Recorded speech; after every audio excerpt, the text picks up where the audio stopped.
Good morning. I'd like to call to order the open meeting for Thursday, December 5th, 2024, and I will now ask the Commission Secretary for information on today's agenda. Agenda item 1 had a typographical error. The date should be Tuesday, not Thursday. With that correction, each commissioner has independently reviewed the minutes of the open meeting of Tuesday, November 26, 2024, and each has informed me there is no need to discuss the minutes. I move we approve the minutes of the open meeting of Tuesday, November 26, 2024. Second. All in favor? Aye. Each commissioner has independently reviewed the agenda, and each has informed me there is no need to discuss the notices associated with agenda items 2 through 13. The suggested minute associated with agenda item 14, opening a summary investigation under WISSTAT section 196.28 sub 1 to determine whether the rates being charged by the Village of Bay City Water Utility are reasonable, and directing commission staff to issue an order requiring the utility to file a conventional rate case application within 30 days of service of the order. In the event that the utility fails to provide the additional information by that filing deadline, Commission staff is directed to prepare the necessary filings, which may involve contracting with an outside consulting firm, and establish reasonable rates for the utility.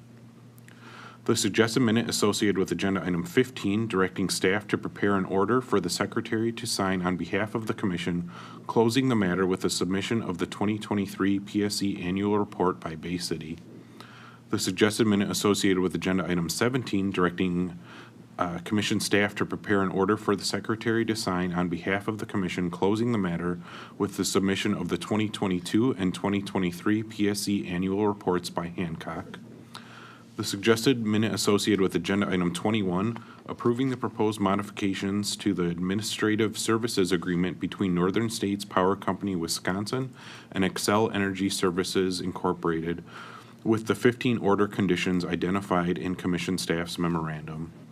Or the suggested minute associated with agenda item 22, denying the complaint by Oconto Utility Commission's, denying Oconto Utility Commission's request for formal review of the complaint filed by Mr. Garrett Soul. Thank you. I move we approve the notices of investigation associated with agenda items 2 through 9.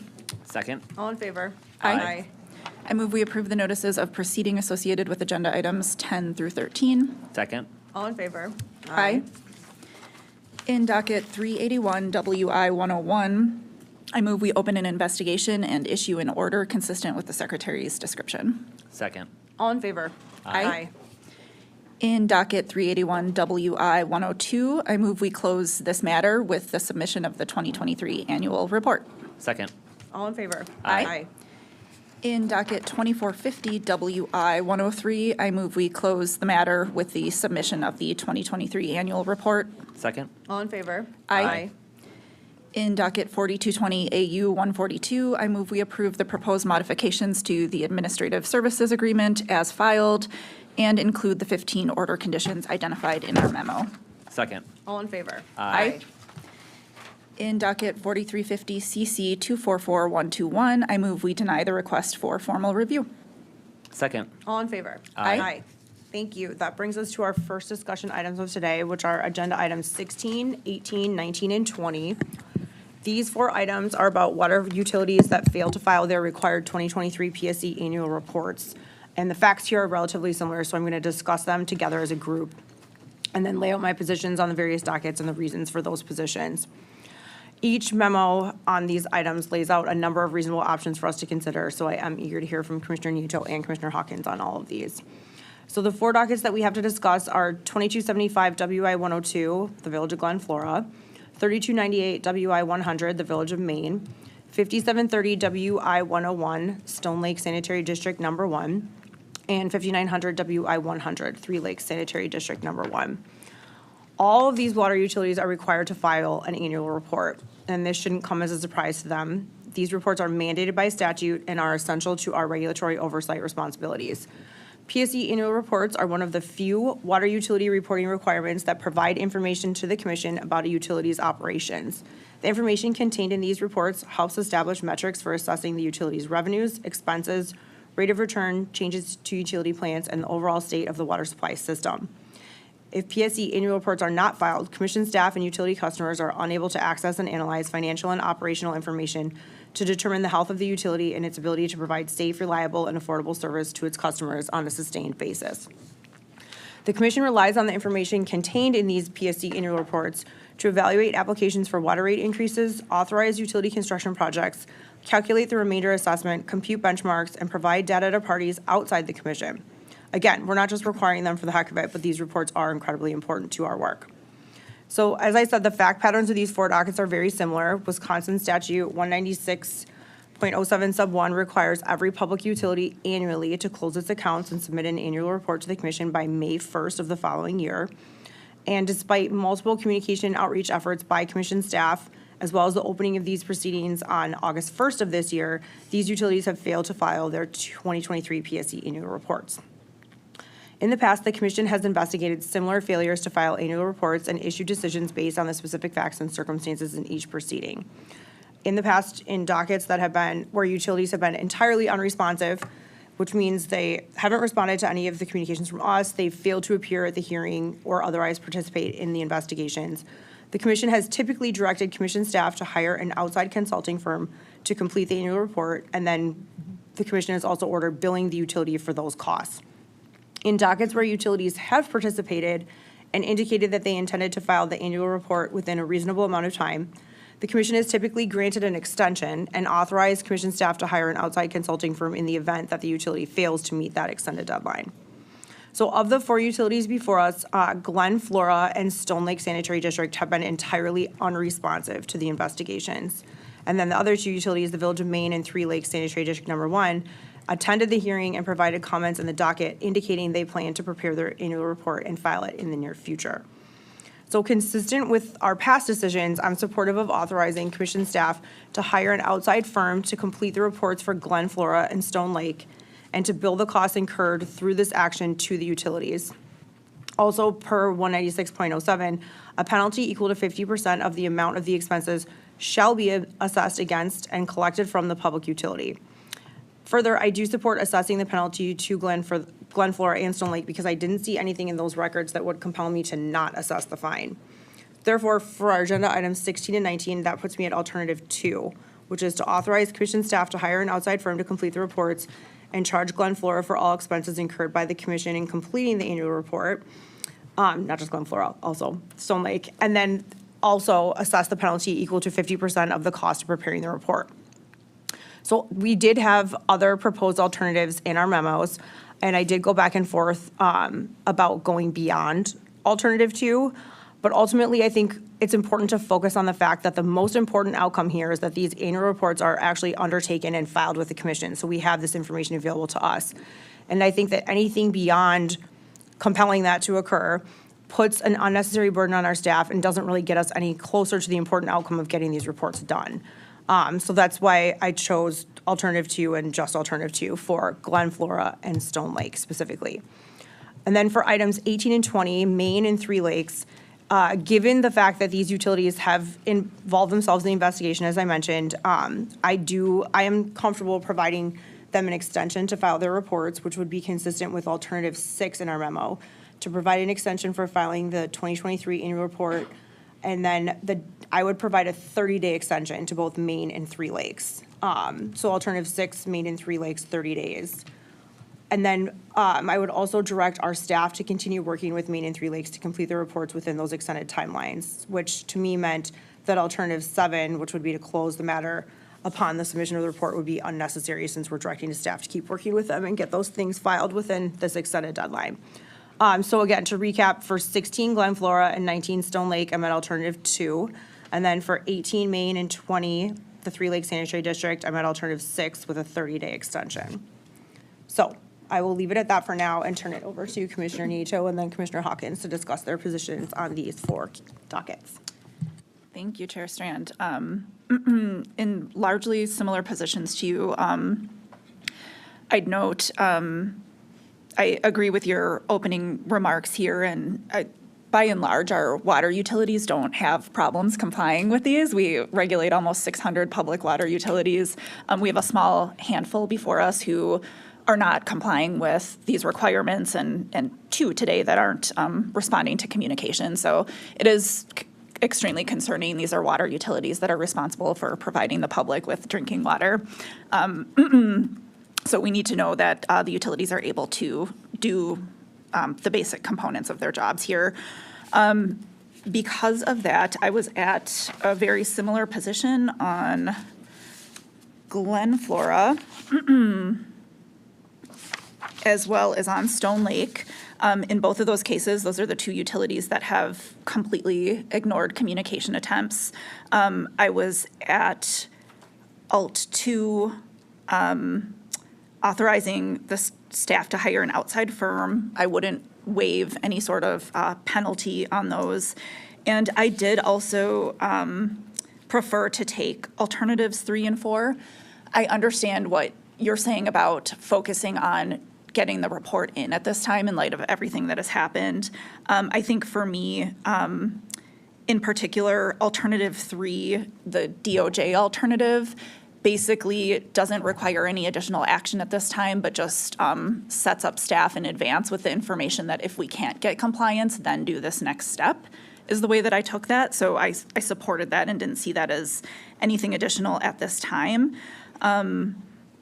Alt 4, the bill insert was something that was important to me in light of the fact that the utilities will have to pay to hire this outside firm, and in light of, you know, what we've discussed about the utilities' responsibilities to their customers to provide safe drinking water, essentially, I do think customers should be aware that the utilities aren't meeting basic reporting requirements with the regulator and aren't responding to the regulator, which is why I was at Alt 4, Sub-Alt A there as well. And that's for both of those two. And similar to you, Chair Strand, I was interested in hearing where you both landed on these. There's quite a menu of options for us and pathways we can take.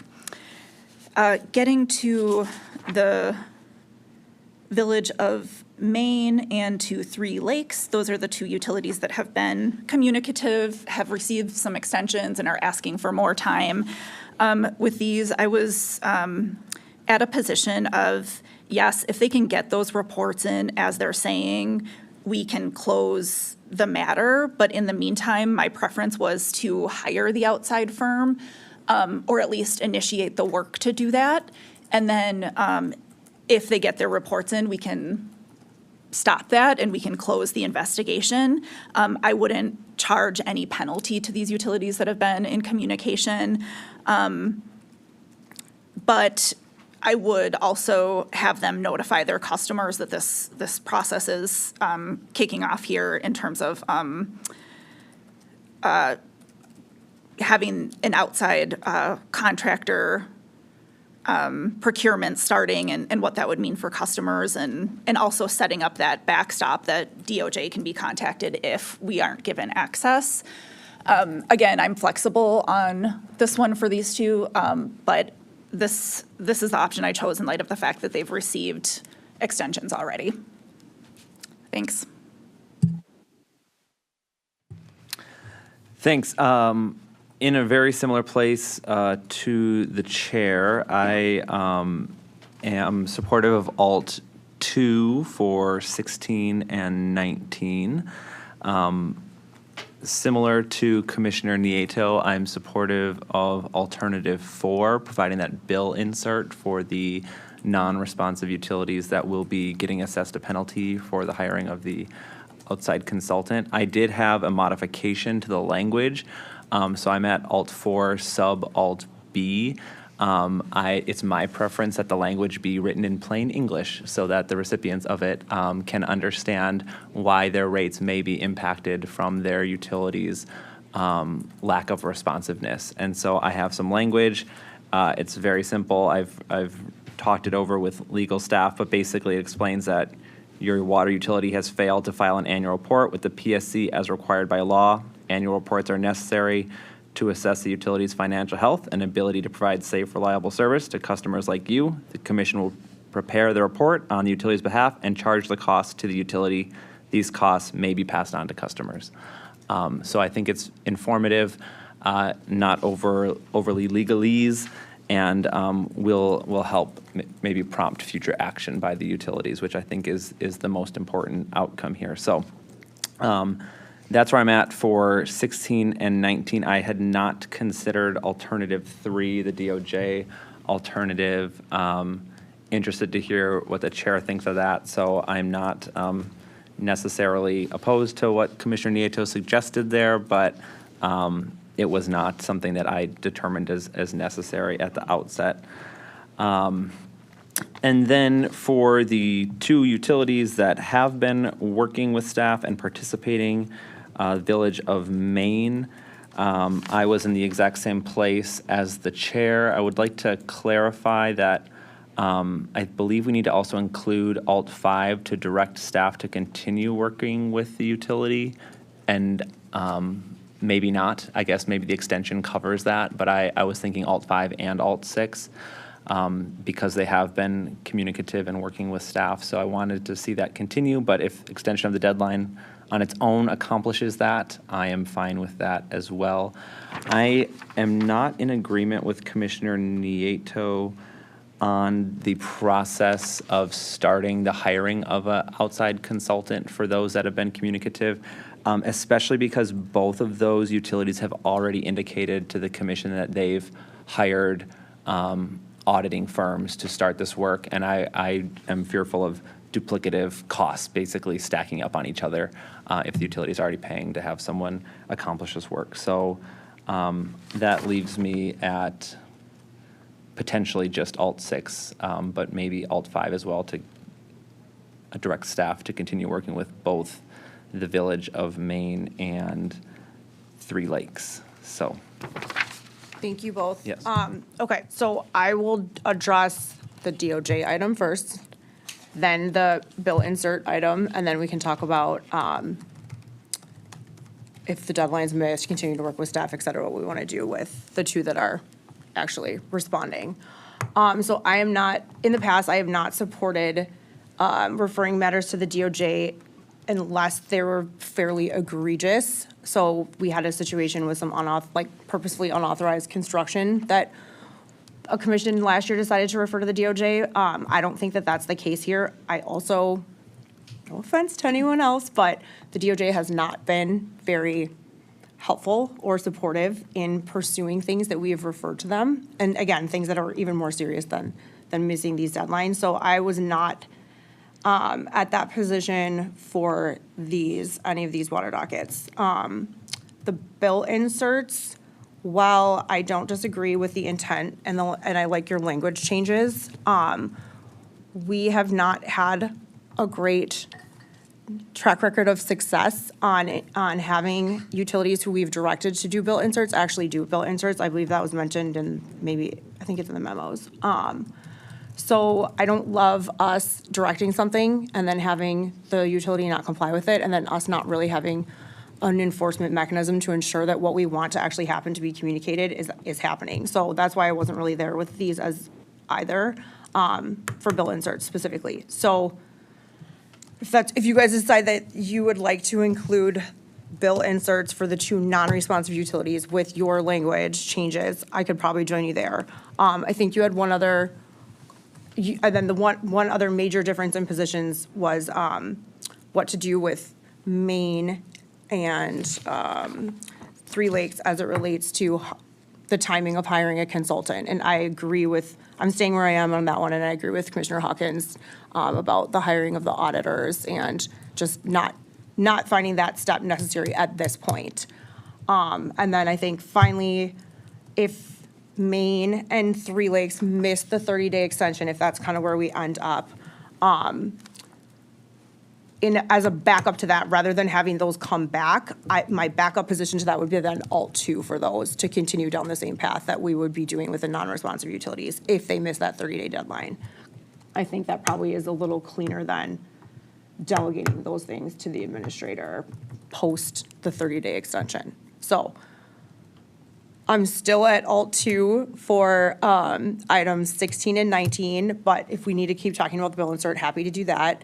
And then I'm at Alt 6 with a 30-day extension for Maine and 3 Lakes with the backup of alternative two if those two utilities fail to meet the 30-day extension for filing.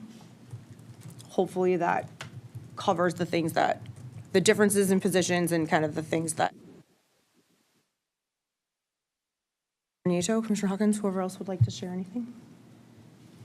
Yeah, so that all makes sense. I think for the two non-responsive utilities, yes, your comments, I would still be at notifying the customers, and I would join on the plain language. I was a little concerned about the plain language aspect as well, and I think that's a good language, and it makes sense. In terms of the two utilities that have been responsive, I can join on giving the 30 days with all two as a backup if this additional 30-day extension isn't met. So thanks. Thank you. Okay, so to recap, I think for, let's just do for 18 and 20, we would be at Alt 6, 30-day extension, and then a backup of Alt 2 if they fail to meet the extended deadline. Does everyone have what they need for that one? Okay, great. Yep. And then to recap for Glen Flora, which is item 16, and for Stone Lake, which is item 19, I'm hearing Alt 2 and then Alt 4 sub B with the new language? Yes? Yep. Okay. Yes, I'm fine with that. So I think as long as you're okay, we can take a motion on it? Okay, great. Thank you.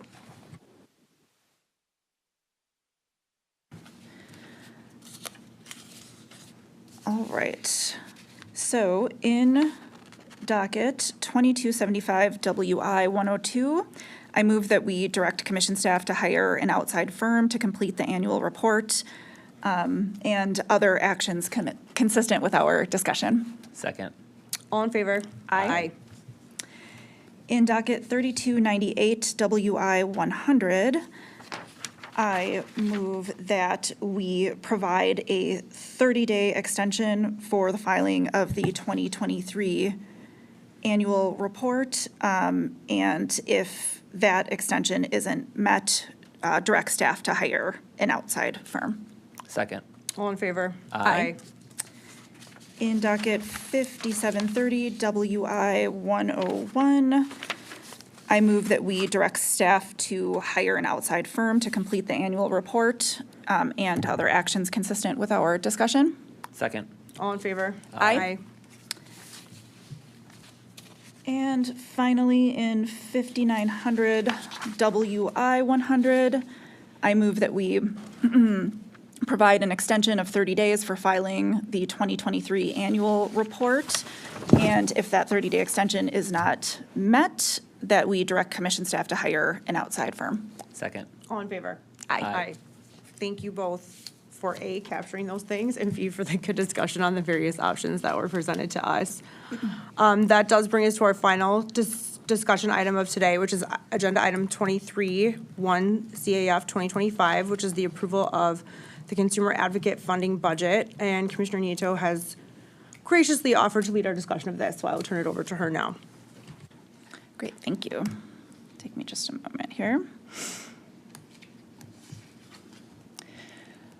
All right, so today we have before us for review the annual funding request from the Citizens Utility Board of Wisconsin. Under state law, the commission is to review the applicant's budget, which, if approved, is paid for by assessments to our state's investor-owned electric and natural gas utilities in an amount not to exceed $900,000. There are some restrictions on how CUB can use the funding. It can't be used for lobbying or for work on municipal utility work that's not assessed.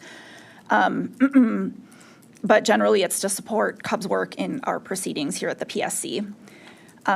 Just for some general background, CUB is Wisconsin's only small customer advocate, and CUB intervenes in cases before the PSC on behalf of residential and small business utility customers. So CUB plays a very critical role in leveling the playing field when utility companies come to us to change rates or for large construction projects. And As we've seen in previous cases, the team at the Wisconsin Cub contributes significant technical expertise and utility regulation experience to our records, which leads to sound decisions. So I thought it was important to point out that this budget for funding that we're reviewing today was made possible through a collaboration between our commission, Cub, and our state's investor-owned utilities and the state legislature. We all recognize the value in what Cub does and made this funding mechanism possible and supported its codification in state statute. I will pause there to see if either of my colleagues have any initial remarks before we look at our alternatives here. I don't, but thank you for the opportunity and thank you for teeing it up for us. You did a great job of describing it. Thank you. And my only comment would be that it's been very interesting to learn about this process that I kind of had heard about in the press, but didn't really know how it operated. So that's all for me. Great, thank you. All right, so our first item that we only have 3 decision items here. The first one is on the budget itself.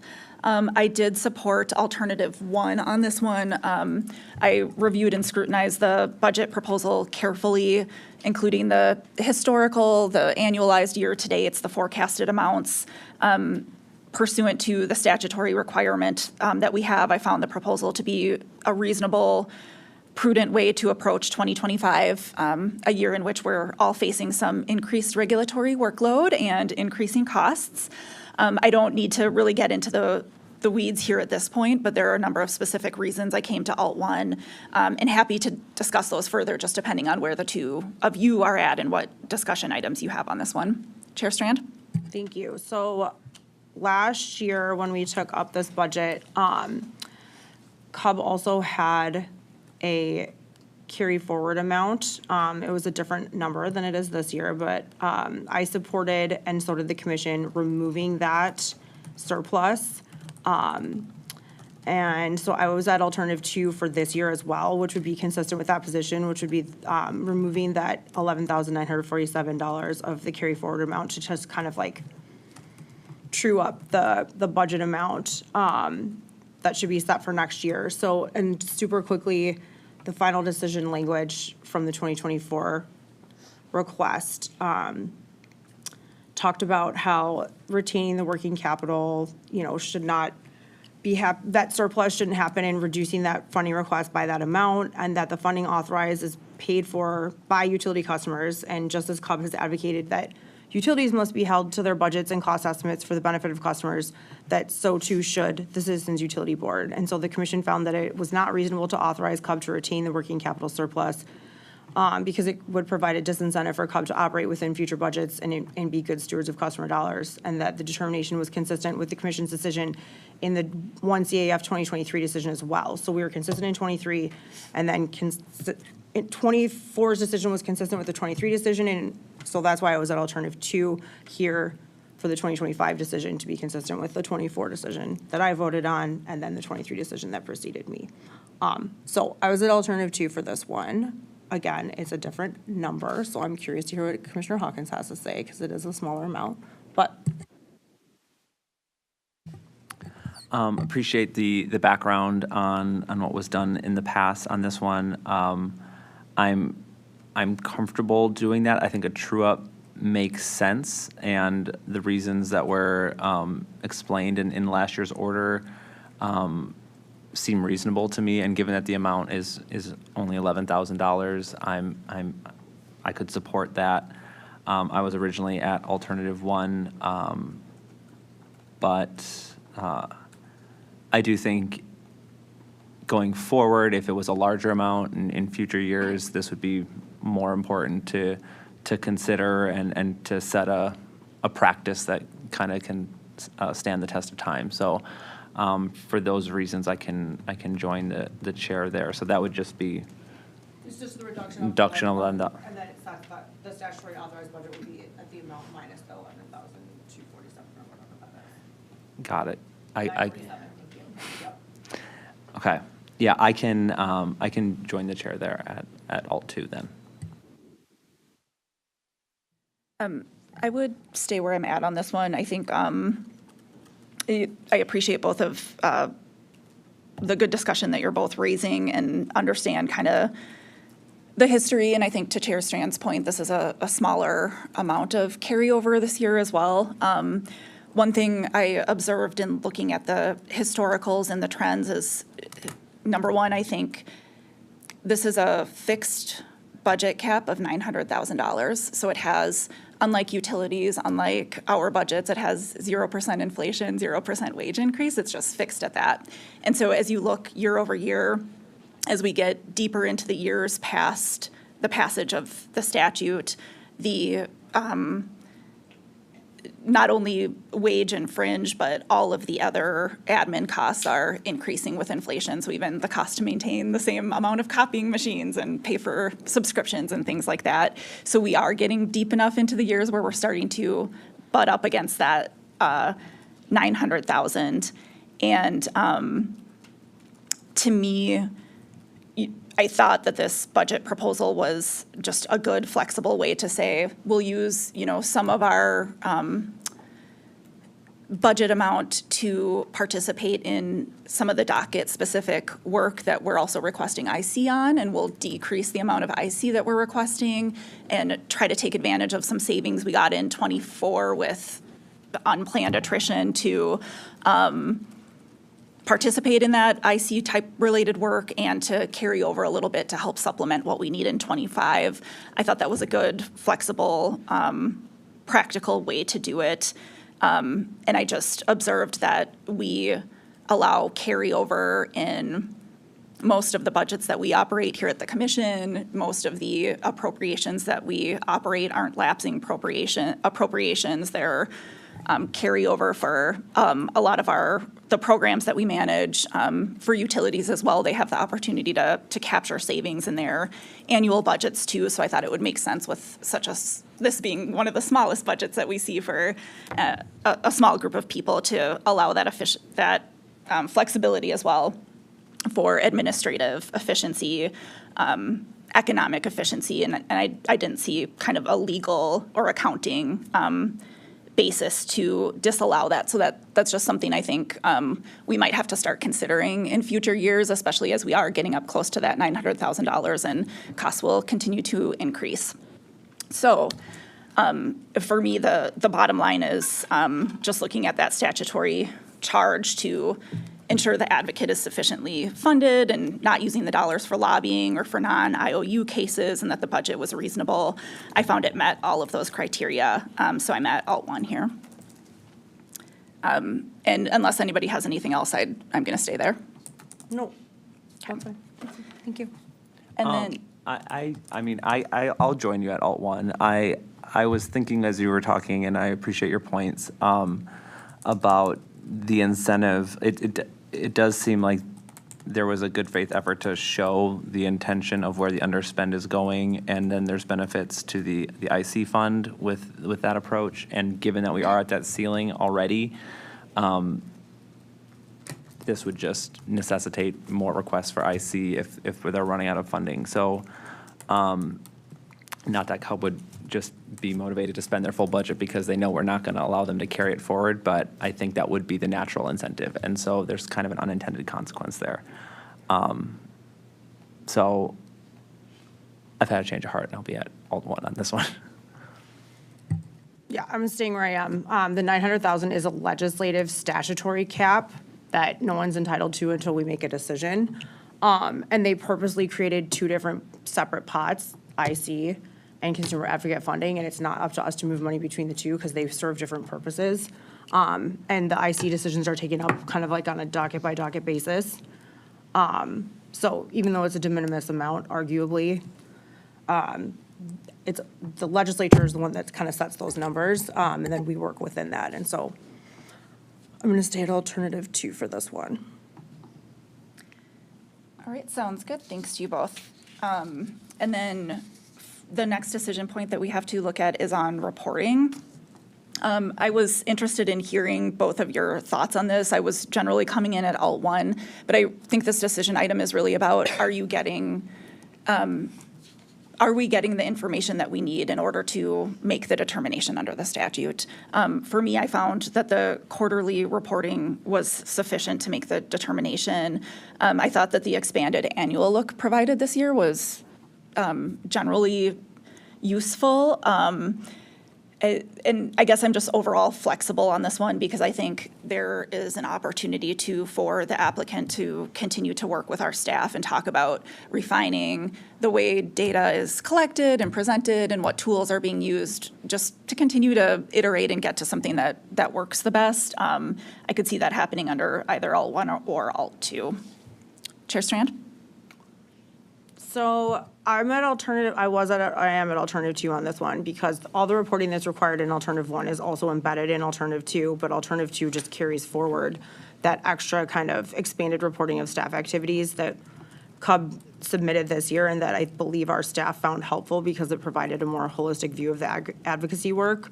And since there didn't seem to be an issue with doing that or receiving that, I thought that additional insight was helpful. And so I was supportive of having that occur on an annual basis, which would be, again, alternative 2.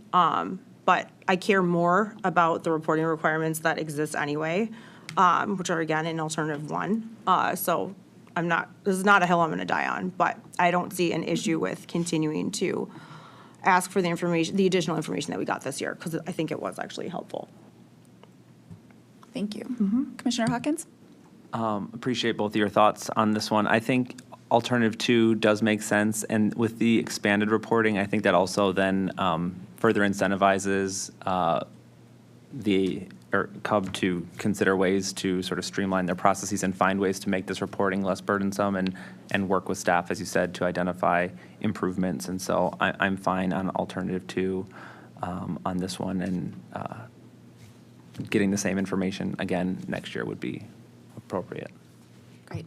Yeah, just so that staff is clear that they should, unless we come to some agreement with staff to either add more or subtract more, the default is that they will continue to provide what they have provided, but we can continue to have discussions as to whether less or more is more appropriate.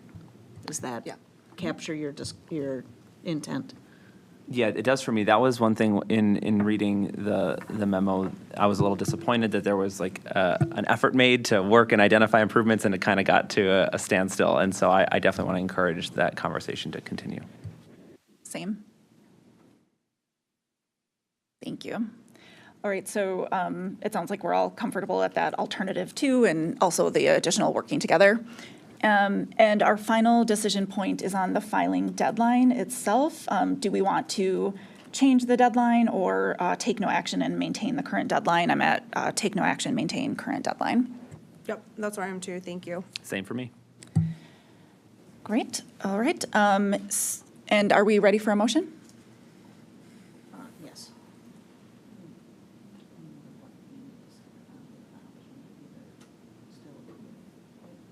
You can still approve it, but I'll still stay. Just note your dissent. Okay, so then you vote in favor. Perfect. Yep. Okay. In 1 CAF 2025, I move we approve the 2025 budget of the Citizens Utility Board consistent with our discussion. Second. All in favor? Aye. Okay, so that does conclude our official business for today. Our next open meeting is scheduled for Thursday, December 12th at 2024 at 10:30 a.m. Can I have a motion to adjourn, please? I move we stand adjourned until Thursday, December 12th, 2024 at 10:30 a.m. Second. All in favor? Aye. Thank you. We're adjourned.